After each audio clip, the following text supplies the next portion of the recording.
Your Excellency, President William Ruto, the President and Commander-in-Chief of the Defense Forces of Kenya, Waziri Alice, AU Commissioner Moses Vilakati, ministers from across the continent. We're told we have more than 40, and we're really privileged as Nairobi to have you all here in our capital city.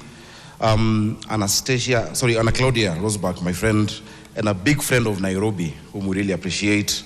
The chair of the State Committee of Uzbekistan, members of the Diplomatic Corps, members of Parliament. We have the Committee of Housing that is present here, and they have done a great job. Everything that you see us talk about really needs great legislative grounding, and we really thank you for that. We've seen the members of Parliament from the Housing Committee, Mr. Anna Goulier, honorable delegates, my colleague Governor Anyang' Nyong'o, the Governor of Kisumu, which is Kenya's third city. Governor Professor Anyang' Nyong'o is also the chair of the Committee on Urban Matters and Housing at the Council of Governors. Honorable delegates, I hope you had a good time yesterday. If you didn't, please see me after this. We welcomed you to enjoy Nairobi, and so I am sure you had a good time. But if you didn't, I'll be available. Your Excellency, yesterday we underscored the urgency of what we're dealing with. We spoke about the numbers. We saw the stark reality that we're faced with as a generation, the situations that we find ourselves in. We spoke about the fact that a lot of the challenges we're dealing with may not have been caused by ourselves. You know, we may not be the generation that polluted the rivers. We may not be the generation that caused informal settlements. But we agreed that the imperative ahead of us needs a certain kind of leadership. It needs bold leadership. It needs committed leadership. It needs proper planning, and it needs leaders who care. Your Excellency, the delegates today here, and many, may not know what our country has had to go through to achieve what we can proudly talk about today. Ladies and gentlemen, one of the boldest, bravest leaders who will go down in history as having set the tone for the urban future of this country is President William Samoei Ruto. President William Ruto decided and committed and had promised that we must change this narrative in our urban spaces. He was vilified, his politics was threatened, there were demonstrations, there were almost riots. People said that that is the end of his career. But President William Ruto said that if you want to lead the orchestra, you must turn your back on the crowd, and you must do what needs to be done. President William Ruto, on behalf of the people of Nairobi, we thank you, because we are giving dignity to people. We're giving real dignity to families, to women, to children, hope, even increasing their self-esteem. I want to tell you something, that is the kind of leadership that we require from all of us in all our countries. If we have 40 out of the 54 African countries represented here, with that same level of tenacity and focus, we can actually change the tide. What President Ruto did, because people asked him, don't you have a house yourself? Why are you thinking about those who don't have a house? Previous administrations had attempted to do this. And when there was a little whiff of resistance, their tails went in between their legs and said, oh, let's leave it. You have a house. Let's take care of our other issues that are less politically, risky. But President Ruto did or expressed what has been defined by Leo Tolstoy, sometimes attributed to Fyodor Dostoevsky, that if you feel pain, it is because you're alive. But if you feel somebody else's pain, it is because you're a human being. That personal suffering only points to mere existence, but empathy is what defines humanity.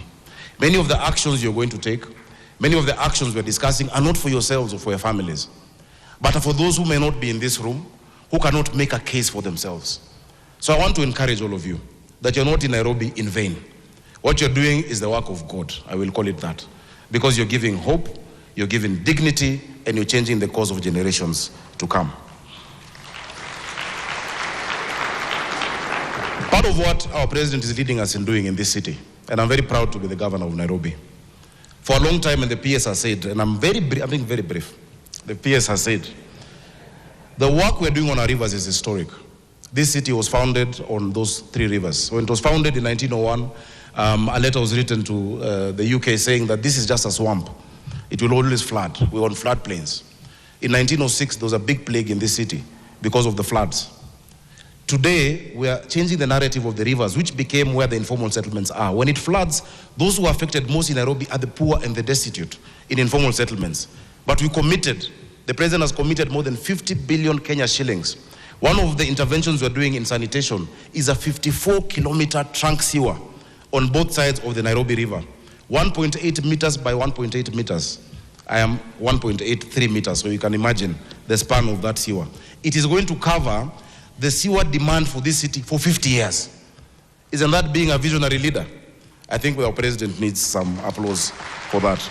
On top of that, of course, there's the 200,000 units of housing and much more. The associated infrastructure, the jobs that have come with it.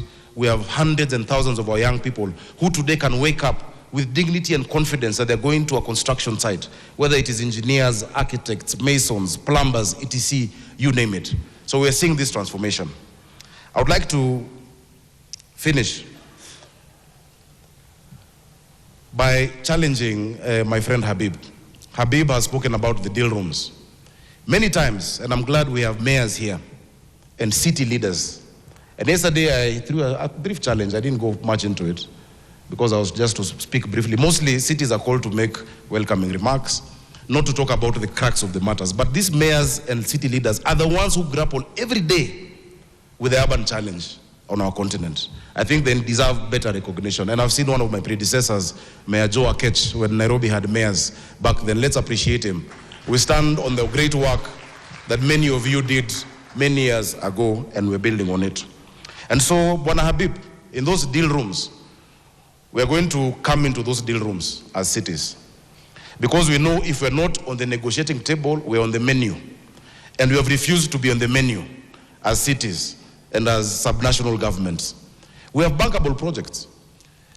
Water and sewer provision in a city like Nairobi or Mombasa or Kisumu or Kampala is a bankable, investable project because people pay bills. Mass transit, because people must move from one place to another. We must sort out urban sprawl, is bankable. So it's not just for investors and the private sector, but also have a space for cities. So finally, delegates. I know I welcomed you yesterday, but today I want to give you an offer. Please take it and do 3 things. Number 1, after your meetings, please find any hotel in Nairobi, any restaurant, any place of recreation. Go in there. You can order ugali, which is a Kenyan dish, nyama choma. You can order pizza if you want. You can order, githeri. Have as much as you want. As much as you want. If anybody asks you, say Sakaja sent you. The governor of Nairobi. So the first thing is you're welcome. Number 2, find any restaurant and say, Governor Sakaja sent you. But number 3, pay your bill yourself. Because there's nothing for free in Nairobi. May God bless you and enjoy this forum.